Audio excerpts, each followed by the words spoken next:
Good evening everyone. Welcome to Behind the Bar with Ogie. So karon mag-mix ta quick and easy steps on how to create a Lick It Right. So yung version ng Lick It Right namin under Drinkside Mobile Bar, there are 4 ingredients lang ang composition or concoction ng cocktail nito. First is base natin is the bar. Green apple, the bar, it's gin. So technically ang alcohol content nito is around 15%. So mix lang natin siya into shaker, siguro a bit to ice cubes. Then 6 turns, 1, 2, 3, 4, 5, 6. So 1 jigger na yun siya guys. Okay, ito na yung base. Next is lime cordial. So citrus effect naman yung purpose na why we use lime cordial. So as you can see guys, hindi na ako nagagamit ng jigger. So if you're advanced in mixology or bartending services, we use jigger, pourer to use, or ito yung ginagamit namin para mag-mix na automatic. So in 1 jigger, let's say 4 counts.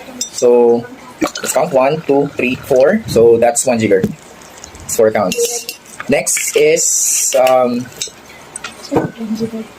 lemon liqueur. Lemon liqueur, this is half jigger lang, so 2 counts lang siya. Purpose naman ng lemon liqueur, it added color. So it adds color and at the same time aroma, and then it blends with apple flavor na base. So we will count to 1, 2, that's half jig. Now orchid triple sec. You know, from my previous vlog or content with cocktails, triple sec, we can use this one in flame shot alcohol extender. Okay, so 2 shots lang to enhance the flavor. Right, that's it. So that's the ingredients. Then quick shake lang natin. 1, 2, 3, 4, 5, 6. So that's it. That's the. So I already had the preparation or the glass I made. So kaya siya tinawag na Lick It Right kasi may salt siya katapat ng garnish. So you drink this one is first you lick the salt and then you drink the cocktail. So it goes with straw. Okay? So let's add ice cubes for presentation ng cocktail natin. So okay, let's pour. Alright.